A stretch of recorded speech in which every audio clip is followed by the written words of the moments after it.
नमस्कार, स्वागत है आप सबका। मैं पुनीत पाठक। आप देख रहे हैं हमारा खास प्रोग्राम डरा रहा है डेंगू। हर साल डेंगू से कई लोग पीड़ित होते हैं और जिनमें कुछ लोगों की मृत्यु तक हो जाती है। लेकिन अगर वक्त रहते डॉक्टर के संपर्क में आप आ जाएं, उनको दिखा दें, उनसे समझ लें, इसके प्रति जागरूक रहें, सचेत दूसरों को भी करें, तो शायद ये परेशानी जानलेवा साबित ना हो। लेकिन इसके लिए आपको क्या करना है, इसके लिए किन लक्षणों का ध्यान रखना है, इससे बचाव आप कैसे करें, और अगर डेंगू के लक्षण दिखें तब तुरंत आपको क्या करना है, ये सब कुछ बताएगा आज का ये खास कार्यक्रम आपको। और आज हमारे साथ एक्सपर्ट के तौर पर जुड़ रहे हैं डॉक्टर प्रदीप शर्मा जी, जो कि एचओडी हैं critical care medicine NHMMI hospital Raipur से। डॉक्टर साहब नमस्कार, बहुत बहुत स्वागत है आपका इस कार्यक्रम में।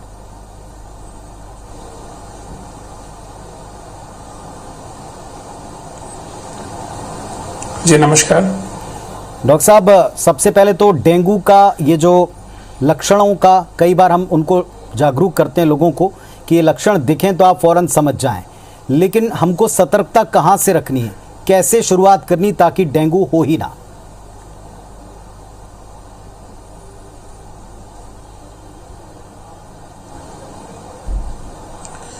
देखिए, डेंगू जो है एक मच्छर से काटने वाली बीमारी है, जिसमें एडीज मच्छर है वो कि जो कि हमारे घर के आसपास रुके हुए पानी या जो घर में वाटर इकट्ठा हो जाता है, घर के कूलर बोलूं या घर के अंदर कुछ पानी से भरी कैन पड़ी हो, उन सब में पनपता है। और जब इन्फेक्टेड मच्छर, एडीज मच्छर जब आपको काटता है तो फिर डेंगू होने की संभावनाएं काफी ज्यादा रहती हैं। तो मेनली ये एक मच्छर से काटने वाली बीमारी है और ना हो उसके लिए घर में मच्छर का ना होना बहुत जरूरी है। तो जो एडीज मच्छर है डेंगू का, वो बेसिकली दिन के टाइम एक्टिव रहता है और घर के आसपास रहता है। इसलिए हमको सबसे पहले कोशिश यही करनी है कि मच्छर को पनपने से रोकना है। तो आई थिंक पहला स्टेप वही है कि डेंगू ना हो, इसके लिए मच्छर को पनपने से रोकना है। जी डॉक्टर साहब, इसके क्या लक्षण हैं? क्योंकि डेंगू होने पर जो शुरुआती दौर में हम समय बर्बाद करते हैं, इससे केस काफी बिगड़ते हैं। क्या लक्षण है शुरुआती तौर पर जो अलार्म देते हैं?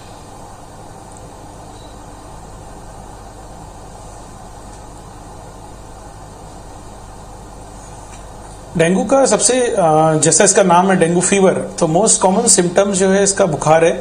बुखार आता है, काफी हाई ग्रेड फीवर रहता है। साथ में दूसरे सिम्टम्स जिसमें मोस्ट कॉमन होता है आपका बैक पेन, इसको बोन ब्रेकिंग फीवर भी बोलते हैं। हड्डियों में, मांसपेशियों में, पीछे पीठ में, आंखों के पीछे की तरफ होना, दर्द होना, ये सब इसके फीवर के साथ के दूसरे सिम्टम्स है। इसके अलावा कुछ मरीजों को और भी सिम्टम्स आते हैं, जैसे कि लूज मोशन होना, पेट में दर्द होना, छाती में दर्द होना, ये सब भी दूसरे सिम्टम्स हैं जो मरीजों को मिलते हैं। तो सबसे common fever most common symptom है। साथ में बॉडी पेन, ये आपका दूसरा मोस्ट कॉमन सिम्टम्स है। फीवर होना या बुखार आना एक इतना आम सा लक्षण है कि लोग जो हैं बहुत जल्दी इसे समझ नहीं पाते। शुरुआती हम 1-2 दिन ये समझते हैं कि शायद अपने उपचार से या मेडिकल स्टोर से मिली दवाओं से आप इसको ट्रीट कर लें। लोगों को आपको क्या सलाह है कि किस तरीके से वो इस बुखार के लक्षण दिखते ही संपर्क करें डॉक्टर से या 1 आध दिन रुकें? क्या सलाह है?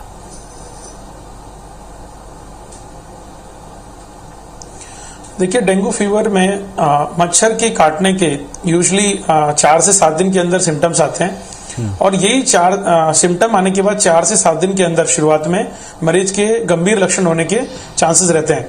तो डेंगू फीवर को क्लासिकली 3 स्टेज में बांटा है। डेंगू विदाउट अलार्मिंग सिम्टम्स, मतलब बिना चिंताजनक सिम्टम्स के, डेंगू विद चिंताजनक जिसमें लक्षण आ रहे हैं, और तीसरा है रिकवरी फेज में। तो शुरुआती में जब आपका, यदि मैं बोलूं, यदि डेंगू फीवर के यदि प्लेन फीवर है जो कि इनिशियली 3 to 4 डेज रहता है, तो यदि 4 डेज में आपको केवल बुखार है जो कि पैरास्टामोल से उतर जा रहा है या और कोई लक्षण डेवलप नहीं है, तो प्रॉब्ली शायद आप वेट करके देख सकते हैं। लेकिन यदि दूसरे सिम्टम्स जैसे कि सांस का फूलना, पेट में दर्द होना, पेट के दाईं तरफ लिवर जहां रहता है वहां पे खिंचाव महसूस होना, छाती में सांस लेने के दौरान तकलीफ होना, या बहुत ही हाई ग्रेड फीवर जो कि आपकी पैरास्टामोल लेने के बाद भी नहीं उतर रहा है, तो आपको डॉक्टर से जल्दी सलाह लेना चाहिए। तो डेंगू में कुछ ही मरीज हैं जिनमें सीवियर फॉर्म या गंभीर बीमारी होती है, लेकिन वो किसको होगा ये हमें नहीं पता होता है। मोस्टली बच्चे और जवान लोग, उनको ज्यादा सीवियर फीवर होने के चांस रहते हैं। इसलिए यदि आपको शुरुआत के 4 दिन के बाद का पीरियड काफी क्रिटिकल रहता है, इसलिए उस दौरान डॉक्टर के संपर्क में रहना बहुत जरूरी है। डॉक्टर साहब, मूलतः क्या सबसे बड़ी समस्या आती है डेंगू के मरीजों को ट्रीट करते समय? क्योंकि अभी हम देख रहे हैं इतनी सतर्कता सावधानी प्रचार के बाद भी हर साल डेंगू के केस आते हैं। इस साल भी काफ़ी सारे डेंगू के केसेस मिले हैं, राजधानी में भी इसके केसेस रिपोर्ट किए गए हैं। अभी इस समय क्या स्थिति चल रही, क्या इस समय के मूलतः आप चैलेंजेस देखते हैं डेंगू मरीजों में?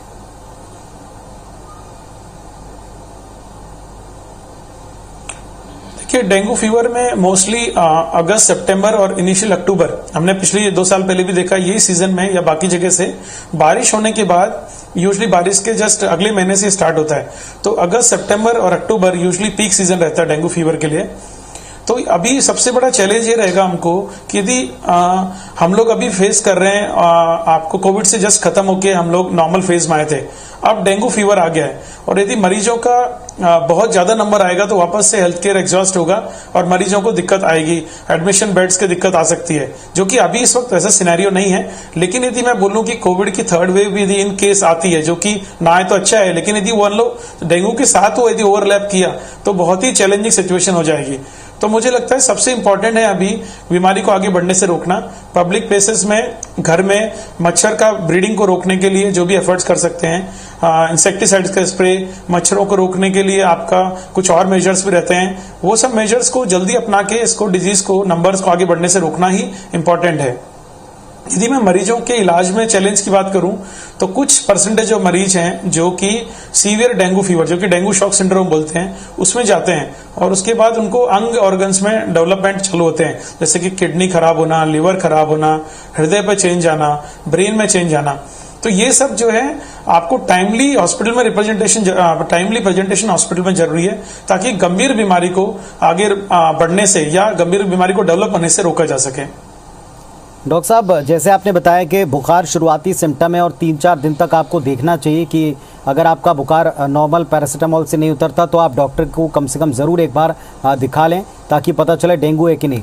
लेकिन क्या आमतौर पर हम बुखार को किसी और तरीके से समझ सकते हैं, कौन सा नॉर्मल बुखार है और कौन सा डेंगू का सिम्टम है?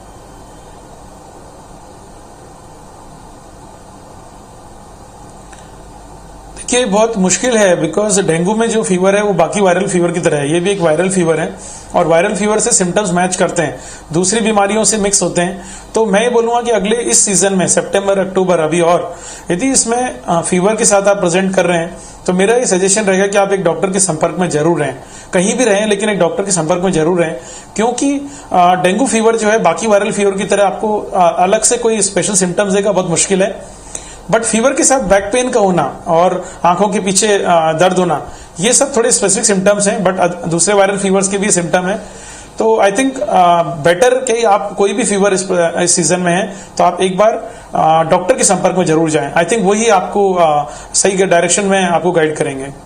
चलिए, तो बिना देर किए आप डॉक्टर को दिखाएं। अगर आपको फीवर है और लगातार 3-4 दिन आपको फीवर को हो गए तो आप देर ना करें। इसके अलावा और क्या प्रिकॉशंस हैं और किस तरह की दिक्कतें डेंगू के साथ शरीर में हम महसूस करते हैं, तो डेंगू के बारे में बात कर रहे हैं। डरा रहा है डेंगू, क्योंकि इस वक्त डेंगू से जुड़े आंकड़े जो आ रहे हैं कोविड काल में तीसरी लहर की आशंका के पहले, ये आंकड़े थोड़े चिंताजनक हैं। आप किसी भी किस्म के बुखार को कतई नज़रअंदाज ना करें। हमारे साथ में आज डॉक्टर प्रदीप शर्मा जी हैं, जो कि HOD हैं critical care medicine NHMM hospital से, जिनसे हम तमाम एक्सपर्टीज कॉमेंट ले रहे हैं कि क्या आपको करना है और कब आपको करना है। डॉक्टर साहब, किस किस प्रकार के डेंगू होते हैं? क्योंकि हमने ये भी देखा है कि डेंगू में कुछ मरीज इतने क्रिटिकल हैं कि जान तक उनकी जा सकती है, कईयों की जान गई भी है। ये कौन सी परिस्थितियां होती हैं?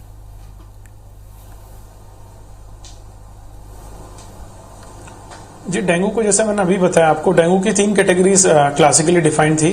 पहला डेंगू फीवर, सिंपल फीवर, फिर दूसरा डेंगू हेमरेजिक फीवर और तीसरा डेंगू शॉक सिंड्रोम। सो जो डेंगू हेमरेजिक फीवर है, जहां से प्लेटलेट काउंट आपका यूजुअली 4 to 7 डेज फीवर के बाद चालू होता है, जिसमें प्लेटलेट काउंट कम होना चालू होता है, काफी रैपिडली प्लेटलेट जाता है, कम होना चालू होता है। साथ में आपके दूसरे कैपिलरी लीक बोलते हैं, मतलब नसों से पानी धीरे धीरे बाहर निकलना चालू होता है। उसके कारण फिर वो एडवांस फॉर्म में जाके आपका बीपी कम होना चालू होता है, लिवर किडनी पे इन्वॉल्वमेंट चालू होता है, तो वो डेंगू शॉक सिंड्रोम का फॉर्म ले लेता है, जो कि काफी ज्यादा खतरनाक है और काफी ज्यादा उसमें सीरियसनेस आता है मरीज को। तो इनिशियल जो मैं आपको बोलूं, मोस्ट ऑफ द पेशेंट्स जो हैं वो डेंगू फीवर के साथ ही क्योर हो जाते हैं। काफी कम पेशेंट्स, जैसे वर्ल्ड वाइड यदि मैं कुछ आंकड़े देखूं तो हर साल पूरे दुनिया में 300 से 400 मिलियन केसेस रिपोर्ट होते हैं डेंगू के, मतलब होते हैं, एस्टिमेटेड ऐसा, और उसमें से करीब 90 मिलियन करीब केस ही हॉस्पिटल में प्रेजेंट होते हैं। तो डेंगू ओवरऑल जो है उसमें काफी कम पेशेंट हॉस्पिटल प्रेजेंट होते हैं। उसका एक रीजन ये है कि मोस्टली पेशेंट्स में माइल्ड फीवर होकर खत्म हो जाता है। लेकिन ये पेशेंट्स जिनमें जो हॉस्पिटल में आते हैं उनमें से एक हिस्सा जो है वो सीवियर फॉर्म ले सकता है और shock syndrome, dengue shock syndrome में कन्वर्ट हो सकता है। तो उन पेशेंट्स को आईसीयू में रख के केयर करने की जरूरत पड़ती है, काफी स्ट्रिक्ट ऑब्जर्वेशन लगता है। उन पेशेंट्स को सपोर्टिव ऑर्गन्स सपोर्ट देने की जरूरत पड़ती है। तो वो जो मरीज है डेंगू शॉक सिंड्रोम, वो एक खतरनाक कंडीशन है। उसके पहले डेंगू फीवर, सिंपल फीवर और डेंगू हेमरेजिक फीवर तक मैनेजेबल होता है। डॉक्टर साहब, कई सारे ऐसे रूटीन मरीज हैं, हार्ट पेशेंट्स हैं, कई सारे ऐसे लोग हैं जो अलग अलग किस्म की दवाएं खाते हैं। क्या उनमें डेंगू का खतरा और बढ़ जाता है इस सीज़न में? क्या उन्हें और ज़्यादा अलर्ट रहने की आवश्यकता है, या किन्हीं ऐसी अवस्थाओं में आपको लगता है कि डेंगू को लेकर ज़्यादा अलर्ट रहें?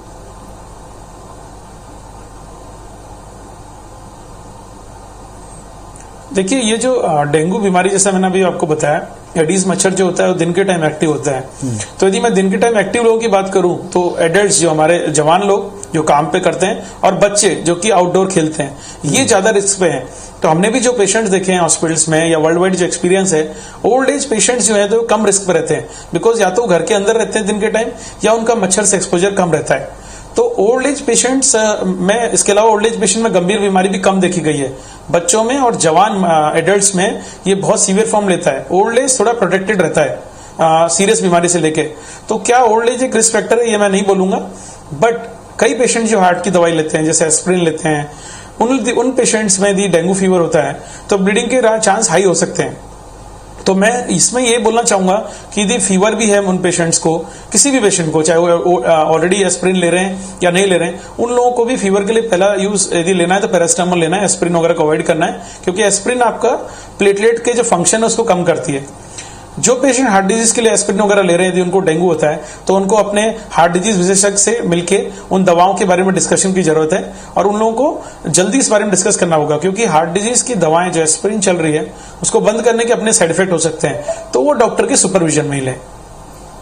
चलिए, तो ये सारी जानकारियाँ आप लोग सभी ध्यान रखें। डॉक्टर साहब, आपका बहुत बहुत धन्यवाद कि आपने इन तमाम विषयों के ऊपर डिटेल में हमारे दर्शकों को जानकारी दी, ताकि वो सतर्क रहें। ये जो डरा रहा डेंगू है, इस कार्यक्रम का मकसद ही था कि आप आसपास स्वच्छता रखें, डेंगू के लक्षणों को नज़रअंदाज ना करें और फ़ौरन डॉक्टर को दिखाएं। बहुत शुक्रिया आप सबका जुड़ने के लिए।